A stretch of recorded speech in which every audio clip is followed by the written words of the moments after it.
ವೀಕ್ಷಕರೇ, ಈ ಸಂದರ್ಶನದಲ್ಲಿ ರಾಮನಗರ ಜಿಲ್ಲೆಯ ಚನ್ನಪಟ್ಟಣ ತಾಲೂಕಿನ ನಗರಸಭೆ ಚುನಾವಣೆಯಲ್ಲಿ 25 ವಾರ್ಡಲ್ಲಿ JDS ಪಕ್ಷದ ಅಭ್ಯರ್ಥಿನಿಯಾದಂತಹ ಶ್ರೀಮತಿ ಆಫ್ರೀನ್ ಬಾನು ಮತ್ತು ಅವರ ಯಜಮಾನರಾದ ADF ಮ್ಯಾಂಗೋ ಮಂಡಿಯ ಮಾಲೀಕರು ಮತ್ತು ಸತತವಾಗಿ 7 ರಿಂದ 8 ವರ್ಷ ಕಾಲದಿಂದ ಸಾಮಾಜಿಕ ಸೇವೆಗಳಲ್ಲಿ ತೊಡಕೊಂಡಿರುವಂತಹ ಸನ್ಮಾನ್ಯ ಶ್ರೀ ಅರ್ಷದ್ ಖಾನ್ ಅವರು ನಮ್ಮ ಉಪಸ್ಥಿತಿಯಲ್ಲಿದ್ದಾರೆ. ಈ ದಂಪತಿಗಳಿಗೆ ತಮ್ಮೆಲ್ಲರ ಪರವಾಗಿ ಹಾಗೂ ನಮ್ಮ national politicians in India and social media ಪರವಾಗಿ ಹಾರ್ದಿಕ ಸ್ವಾಗತ. ಮೇಡಮ್ ಅವರೇ, ಇಲ್ಲಿ ಅತಿ ಹೆಚ್ಚಿನ ಪ್ರಮಾಣಕ್ಕೆ ಈ ವಾರ್ಡಿನ ಜನ ಉರ್ದು ಮಾತಾಡೋರಿದ್ದಾರೆ. ಅದಕ್ಕೆ ಕೆಲವೊಂದು ಪ್ರಶ್ನೆಗಳು ತಮಗೆ ಉರ್ದು ಮತ್ತು ಕನ್ನಡದಲ್ಲೂ ಕೂಡ ಕೇಳಲಾಗುವುದು. ತಾವು ಸಿದ್ಧವಾಗಿದ್ದೀರಾ ಮಾತಾಡೋಕ್ಕೆ? ಉರ್ದು ಆಗಿರಲಿ ಕನ್ನಡ ಆಗಿರಲಿ, ತಮ್ಮ ಒಂದು ಕಿರು ಪರಿಚಯ ನಮ್ಮ ವೀಕ್ಷಕರಿಗೆ ಕೊಡಬೇಕಂತ ಕೇಳಿಕೊಳ್ತೇನೆ. ಅಸ್ಸಲಾಮು ಅಲೈಕುಂ, ಎಲ್ಲರಿಗೂ ನಮಸ್ಕಾರ. ನನ್ನ ಹೆಸರು ಆಫ್ರೀನ್ ಬಾನು. ನಮ್ಮ ತಂದೆ ತಾಯಿ ಹೆಸರು ಶಫಿಯುಲ್ಲಾ ಮತ್ತು ಬಿಬಿ ಜಾನ್ ಅವರೇ.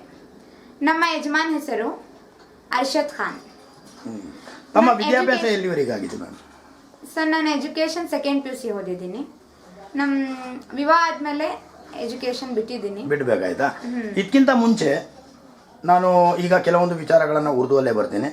आप कभी आपके वालिदैन के घर में जब थे, क्या उस वक्त सोशल वर्क में थे या आपके शादी होने के बाद ही आप सोशल वर्क में? शादी होने से पहले सोशल वर्क का मौका नहीं मिला. जब शादी होने के बाद मेरे शौहर, जब मुझे एक कौम की खिदमत करने का मौका मिला, जब मेरे शौहर के शादी होने के बाद मैं जब शौहर के घर में आई तो वो और मैं दोनों मिलके कौम की खिदमत करने का फैसला लिया.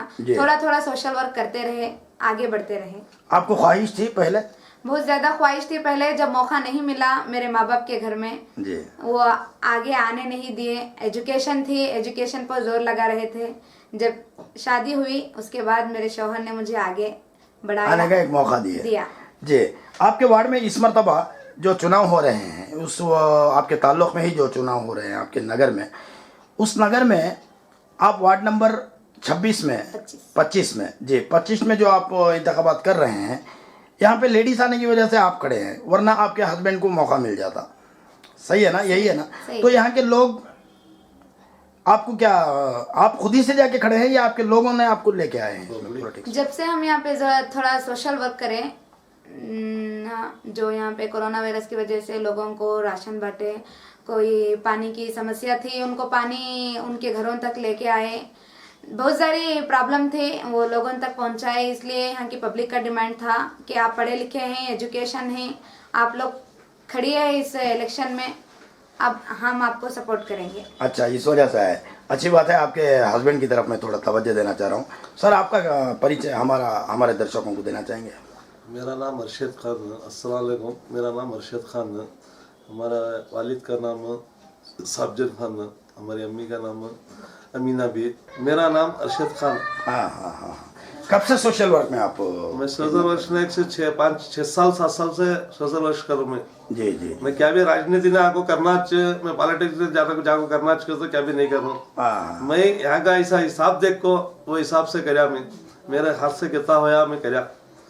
अब मुझे राजकीय मैं खुद में नहीं गया, मुझे कौन की घसीट लगो गए. तो वो सिंह के जैसे कबनी थे, उन्होंने खुद उन्होंने बुला लग गए तो मुझे आओ तुम्हें राजकीय ने तुम्हें आया तो डोलरमेंट होता है. आपका कोई ख्याल नहीं था कि आप मेरा ख्याल नहीं था. मैं राजकीय ने जाना चाहिए, राजकीय ने जाकर ऐसा करना तो कुछ नहीं था.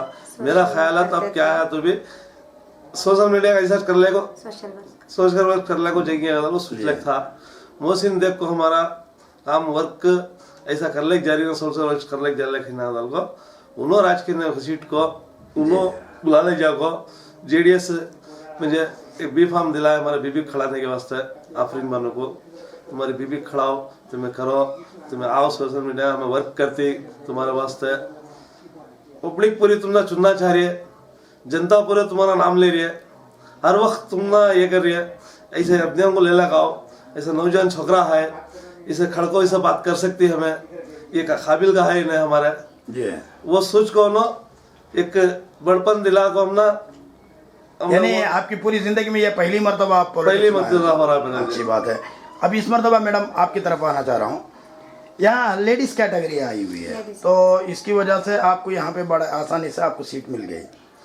तो जेडीएस में ही आपने क्यों चुना? इसमें क्या था खासियत? आप कांग्रेस भी जा सकते थे या खुद भी खड़ सकते थे, किसी पार्टी के जरिए से भी जा सकते थे। जेडीएस में ऐसा क्या है जो आप जेडीएस मैंने इसलिए चुना, यहाँ के एमएलए एचडी कुमार स्वामी सर थे, इसलिए जो भी काम होंगे, यहाँ के जो भी स्कीम्स होंगे एमएलए के पास जाएंगे तो पूरे होंगे, इसलिए हमने जेडीएस पार्टी चुनी। और ख़ास बात यह है इस जेडीएस पार्टी में भेदभाव नहीं है, जात पात नहीं है इसमें।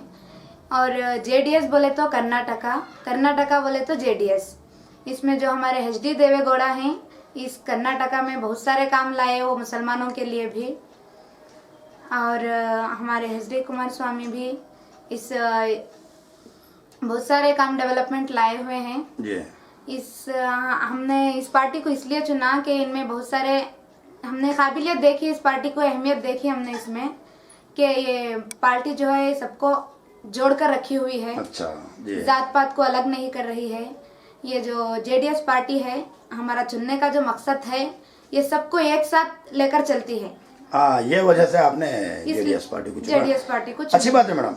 अब मैं खास बात की तरफ तवज्जो देना चाहता हूँ। आप बहुत सालों से, यानी 5-6 साल से आपके हस्बैंड के साथ में मिलकर छोटी मोटी खिदमतें अंजाम देते हुए आए हैं। इस मरतबा आप पहली मरतबा पॉलिटिक्स में आकर एक म्यूनसिपल इंतखाबात में आपने हिस्सा भी लिया। चलो अल्लाह खैर करे। आपके वार्ड के रहने वाले अगर आपको जिता दिए तो आपने जो वार्ड की सर्वे के मुताबिक क्या क्या काम सर अंजाम देना चाहते हैं, क्या क्या काम करना चाहते हैं? सबसे पहले मेरी वार्ड को मैं अस्सलाम वालेकुम कहती हूँ। सबसे पहले मैं एक 10 या 15 दिन से मेरी वार्ड के अंदर मैं सर्वे की हुई हूँ। बहुत सारी पब्लिक की यही शिकायत है कि पानी की प्रॉब्लम है, वाटर प्रॉब्लम बहुत ज़्यादा है।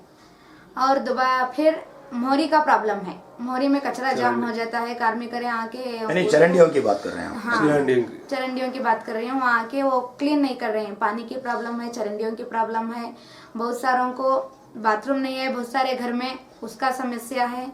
और फिर जो एसएलसी के बच्चे हैं और पीयूसी के बच्चे हैं, वो जो 80% या 90% आ रहे हैं, बहुत गरीबी हालत में हैं। उनके पेरेंट्स उनको पढ़ाने के लिए, आगे भेजने के लिए उनके पास पैसा नहीं है। तो ये म्युनिसिपालिटी में, ये नगर सभा में इसकी भी स्कीम है, स्कॉलरशिप है। एक बच्चे को कम से कम 25,000 स्कॉलरशिप आती है। यहाँ वो बहुत सारे जो गरीब बच्चे हैं उनको ये स्कीम नहीं मिली हुई है। उस स्कीम का फायदा उठाने के लिए हम खड़े हुए हैं। उन बच्चों को वो स्कीम वहां तक पहुंचना चाहिए। और जो है कई लोगों को आधार कार्ड की परेशानी है, आईडी कार्ड की परेशानी है, रेशन कार्ड की परेशानी है, कोई पढ़ लिख कर नहीं है, कोई जाकर बना नहीं सकता है। उन सबकी कौम की खिदमत करने के लिए हम सरअंजाम कर रहे हैं। हमारा मकसद यही है कि जो गवर्नमेंट से फायदा है, जो म्यूनसिपालिटी से फायदा है, वो कौम तक हम लाएं, वो उस गरीबी को हटाएं। जो स्कीम आती है वो स्कीम लेके गरीबी से, उस गुर्बती से, उस गरीबी से हम हमारे जो लोगों को गुर्बत से आगे बढ़ाकर उनको आजाद करें, गरीबी से आजाद करना चाहते हैं। जी अच्छी बात है। हमने सर्वे किया था, यहाँ पे बहुत सारों को घर वगैरह भी इंतजाम नहीं है। कोई किराए के घर पे हैं, कोई कवेली के घर पे जो गिरने आ गए, ऐसे घरों पर भी हैं। तो इन लोगों के लिए सरकारी सहूलतों के मुताबिक घरें बनने का स्कीम वगैरह आती है। इसकी तरफ आपके क्या ख्यालात हैं? इसकी तरफ आपने क्या तवज्जो दिया? हमारी तवज्जो ये है सबसे पहले कि जो घर में हैं या किराए को हैं या अपना खास घर जो टूटने पे पड़ा है, वो थाड़पड़ बन के वो जी रहे हैं, उनके पास पहले घर का पेपर ही नहीं है।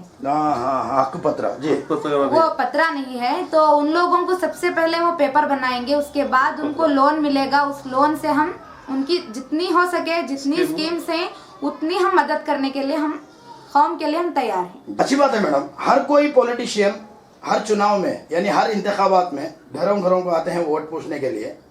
हर कोई यही वादे करते हैं, मैं जीतूंगी, मैं जीतूंगा तो रोड डालूंगा, चरंडी का काम कराऊंगी, ऐसा फलाना फलाना मैं करके दूंगा, घर देंगे, वो देंगे। साल कोई कहता है, ये मैं नहीं, पब्लिक कह रही है। जीतने के बाद 5 साल तक कोई मुंह दिखाने नहीं आता। आपने भी तो कहा कि यहाँ पे लोगों की जो सहूलतें हैं मैं पूरी करूंगी। या आप भी जुमले जैसी बात कर रहे होंगी, शायद हो सकता है ये भी जुमला निकले। आप क्या गारंटी के साथ कहेंगे? आपने बहुत अच्छा सवाल किया मुझसे।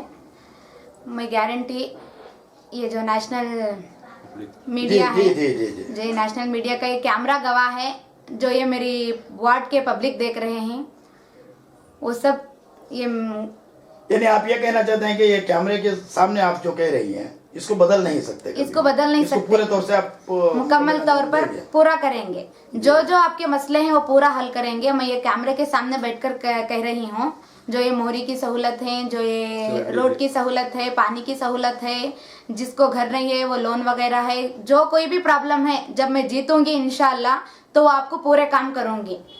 जो भी आता है आपके पास कहता है और चला जाता है, आपको मुंह नहीं दिखाता है, ऐसा मैं नहीं करूंगी। जो जीतने के बाद मुंह छुपा के नहीं फिरूंगी। आपने एक बढ़िया बात भी कह दी कि आपके कैमरे के सामने मैं कह रही हूँ, ये हक बात है। आपने एक सोशल मीडिया, नेशनल पॉलिटिक्स के सोशल मीडिया के सामने कह रहे हैं। अगर आप कल का दिन दूसरे पॉलिटिशियन की तरह हो जाएं तो हम ही आपको सवाल करने आएंगे या दूसरे मीडिया वाले भी इसको प्रूफ रख कर आके बात करेंगे। अच्छा, हर एरिया की बात हम लोग करेंगे तो एजुकेशन हो या हॉस्पिटल्स वगैरह की खिदमत के लिए बहुत पीछे है। आपके इसमें देख रहा हूँ मैं, चंद वार्ड्स में देख रहा हूँ। तो इसकी तरफ आप क्या तरीके से तवज्जो देंगे? बच्चों की एजुकेशन की तरफ क्या तरीके से आप तवज्जो लाएंगे? बच्चों की एजुकेशन जो यहाँ मुस्लिम, बहुत ज़्यादा मुस्लिम्स हैं यहाँ पे, ज़्यादा गरीबी है, तो बच्चे 80% या 100%, 90% ऐसा बच्चे ला रहे हैं, मगर उनके पास पैसा नहीं है पढ़ाने के लिए। जी जी जी। वो जो नगर सभा से स्कीम है, उन बच्चों के लिए स्कॉलरशिप की स्कीम है, उनको आइडिया नहीं है कि जाके कैसा अप्लाई करना है, वो फंड को कैसे वो लेके आना है या कौन करा के देना है, वो उनको पता नहीं है। जो ये गरीबी है, जो बच्चों की एजुकेशन रुक गई है, उस एजुकेशन को सामने लाने के लिए जो स्कॉलरशिप मिलेगी उसका मसला हल करने के लिए हम सामने आए हैं। जी जी जी जी। आम बात मैं आपसे एक कहते हुए अपनी बात को ख़त्म करना चाहता हूँ। आप एक महिला हैं, यानी आप एक लेडीज़ हैं, आप एक औरत हैं, एक लड़की हैं, तो लड़कियों का दर्द लड़की ही समझ सकती है। बहुत सारे गुर्बत में, गरीबी में यहाँ पे जी रहे हैं। उनके लिए सरकारी स्कीम्स बहुत हैं, जैसे कि टेलरिंग तरबेती केंद्र हो या कंप्यूटर तरबेती केंद्र, ऐसे बहुत सारे स्कीम्स यहाँ पे हैं। क्या आप उनके लिए कुछ सोच के रखे हैं या कुछ करना चाहते हैं?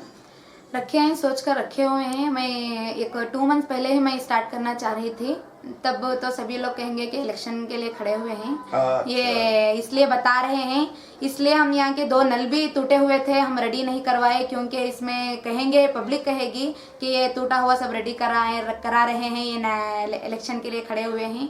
मेरा मकसद ये है, मैं एजुकेशन, मैं 2nd PUC पास भी हूँ, हर बात का मेरे पास हुनर है। मैं टेलरिंग भी सीखी हुई, मजदूरी के कपड़े भी सीती हूँ मैं घर में। तो मेरे घर के पीछे एक जगह है, एक गोल्डन बनकर हुई हूँ। सोची थी मैं भी कि गरीबों की खिदमत करूँगी, उनको टेलरिंग सिखाऊँ मुफ्त में। वो अपने घर से कपड़ा लाएंगे, खैंची लाएंगे, एक 4 टेलरिंग मशीन रखेंगे, उनको सिखाएंगे। ये भी मेरा मकसद था। सब ये जीतने के बाद इंशाल्लाह ये सब चीज़ों को सामने लाकर आप सबको जो गरीबी है उस गरीबी को दूर करें। इंशाल्लाह। बहुत अच्छी बात कह दी आपने। वक्त बहुत कम है, वरना और से बहुत सारी बातें करने वाला था। आपके हस्बैंड की तरफ थोड़ा जा रहा हूँ। ನಿಮ್ಮ ಯಜಮಾನರ ಕೆಲವೊಂದು ವಿಚಾರಗಳಿಗೆ ಹೋಗ್ತಾ ಇದ್ದೀನಿ साहिब। आपको मैं डायरेक्ट और उर्दू में ही बात करना चाहता हूँ, क्योंकि यहाँ के लोग अच्छी तरह से उर्दू समझते हैं और जानते हैं। हमें ये बात पता चली है, कोरोना वायरस के जो तकालीफ़ों में, जो गरीब गुरबा बहुत तकालीफ़ों में ज़िंदगी कर रहे थे, कहीं पर भी वो जा नहीं सक रहे थे या कहीं काम वगैरह भी नहीं था, सब बंद पड़ा हुआ था। मिडिल क्लास हो या गरीब हो, इन तबक़ात में खाना पीने के लिए भी तकालीफ़ें ज़्यादा हो गई थी। ऐसे वक्त पर हमें जो खबर मिली है कि आपने अपने खुद ही से उन लोगों को बहुत सारे फूड वगैरह का इंतज़ाम किए थे। क्या आपने ये खुद किया था या कहीं से फंड वगैरह कलेक्ट करके? हमारे खुद ही के हमारे खुद ही के पैसे से हम करे थे। हमें क्या भी पॉलिटिक्स इनके जाके मंगलेगा को नहीं करा, खुद हमारे पैसे से हमें करे हुआ। जो गरीबा है वार्ड के अंदर, 25वीं वार्ड के अंदर कितने गरीब आई उतने को देने तो नहीं हमारे में नहीं भैया। एक 45-40 पर 5 रुपये को देने की ताकत थी हमारे में। 45 पैकेजेस तो दिए। मैडम, आपने मास्क वगैरह भी बांटा, ये हमें खबर मिली है। तो ये कहाँ से लाए थे मास्क? या कोई MLA से आपने लिया था या किसी से फंडिंग वगैरह लेके ये इसको यहाँ पे बांटा था? ये कहाँ से निकली थी? सबसे पहले मैं ये कहूँगी कि मेरे जो यजमान हैं उन्होंने मुझे 1000 रुपये दिए थे। जी। किस लिए 1000 रुपये दिए थे? ये कोरोना था, कहीं से मास्क नहीं मिल रहा था, तो इससे कपड़ा लाओ, आप मास्क सिलवाओ, दूसरों को दो। वाह हाँ। तो मैंने क्या किया, 1000 रुपयों में जाके कपड़ा लिया। यहाँ पे सुरेश का दुकान है, वहाँ से कपड़ा लाए। कई घरों से दुकानें बंद थे, घरों के अंदर रखकर बेचा करते थे, वहाँ से कपड़ा लाए। जहाँ इलास्टिक जो लब्बर आता है मास्क का, वो कम कीमत में कहाँ मिलता है उसका एड्रेस मैं जानकर वहाँ से इलास्टिक लेकर आई। वो कपड़े के अंदर इलास्टिक रहता था, उसको काट के फिर उसको रेडी करके मैं स्टिच करती थी। जो मेरी छोटी बहन थी वो मार्किंग करके कट करती थी। पूरा मटेरियल मैं लेकर आती थी। जो यहाँ की तालुक पंचायत है चन्नापटना की, रामनगर की जिला पंचायत, मागड़ी, कई यहाँ के जो ताल्लुक से वहाँ के सब जाके मैं सब सर्रान से बात करी, ऐसा हम मास्क बनाना चाहते हैं आप। वो जो सर्रान थे वो अपने पैसों से खुद मास्क खरीद के वो जो गरीब थे उनको देते थे। मेरा मकसद ये था कि यहाँ पे पूरे घर के जो जेंट्स थे वो सब अपने धंधों से, अपने कमाई से वो बेकार हो गए थे। घर का चलना बहुत मुश्किल था। तो जब हमने क्या किया, इस मास्क को बना के जो वो रेडी करेंगे, मास्क जो स्टिच करेंगे, एक मास्क से 3 रुपए, 4 रुपए, 5 रुपए उनको देते थे, कट करके हम देते थे, वो सिल के देते थे। तो लेडीज कम से कम ये दिन में 100 मास्क सीती थी। उसे 3 रुपए से लगाए तो 300 रुपये, आराम से उसका दिन का खर्चा चला जाता था। कई घरों में कम से कम ये 20 या 25 घरों में कई दूर दूर से आते थे, ये मेरे पास से मास्क ले जाते थे, सिल कर ला के देते थे। हम कई लोगों तक उस मास्क को पहुंचाते थे। जब हम रामनगर को जाते थे तो रोड को देखते थे कि बहुत से गरीब हैं, बूढ़े हैं, उनको खाना भी नहीं है और वो मास्क भी नहीं पहने हुए हैं। इन लोगों को हमने अपने पॉकेट से काटते मास्क देते थे। माशाल्लाह। टोटली कितने मास्क तैयार हुए? कम से कम मेरे पास एक 12,000 या 13,000, 12,000 या 13,000 में 12 से 13,000। नहीं, जब 1000 रुपये से मैं बिजनेस शुरू करी तो 1000 रुपये में मुझे 1000 रुपये एक्स्ट्रा मिलते थे। बनी थी या बिजनेस नहीं, वो कम कीमत में कम कीमत में देते थे। जो कपड़े का जो सिलाई का कीमत होता है वो कीमत में देते थे। अच्छा। सिर्फ वो जो मेहनत कर रहे हैं उनको वो पैसा जाता था और वो यूज करते थे।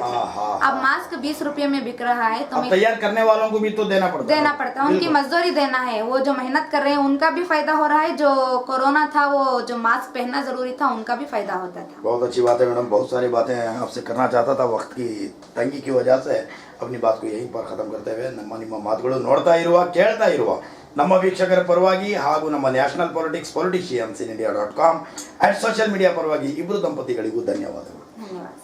ವೀಕ್ಷಕರೇ, ತಾವು ವೀಕ್ಷಿಸಿದ್ರಿ ರಾಮನಗರ ಜಿಲ್ಲೆಯ ಚನ್ನಪಟ್ಟಣ ತಾಲೂಕಿನ 27/4/2021 ನಡೆಯಲಿರುವ ನಗರಸಭೆ ಚುನಾವಣೆಯಲ್ಲಿ ವಾರ್ಡ್ ನಂಬರ್ 25ರ JDS ಪಕ್ಷದ ಅಭ್ಯರ್ಥಿನಿಯಾದಂತಹ ಶ್ರೀಮತಿ ಆಫ್ರೀನ್ ಬಾನು ಮತ್ತು ಅವರ ಯಜಮಾನರಾದ ಸುಮಾರು 7 ವರ್ಷದಿಂದ 8 ವರ್ಷ ಕಾಲದಿಂದಲೇ ಸಾಮಾಜಿಕ ಸೇವೆಗಳಲ್ಲಿ ತೊಡಕೊಂಡಿರುವಂತಹ ಸನ್ಮಾನ್ಯ ಶ್ರೀ ಅರ್ಷದ್ ಖಾನ್ ಅವರ ಮಾತುಗಳನ್ನು ತಾವು ಕೇಳಿದ್ರಿ. ಇನ್ನಷ್ಟು ವಿವರಗಳು, ಇನ್ನಷ್ಟು ಸುದ್ದಿಗಳನ್ನು ಈ ದಂಪತಿಗಳ ಬಗ್ಗೆ ತಿಳಿಯಲು ಹಿಂದೆ ಲಾಗಿನ್ ಮಾಡಿ www.politiciansinIndia.com. ಜೈ ಹಿಂದ್, ಜೈ ಕರ್ನಾಟಕ.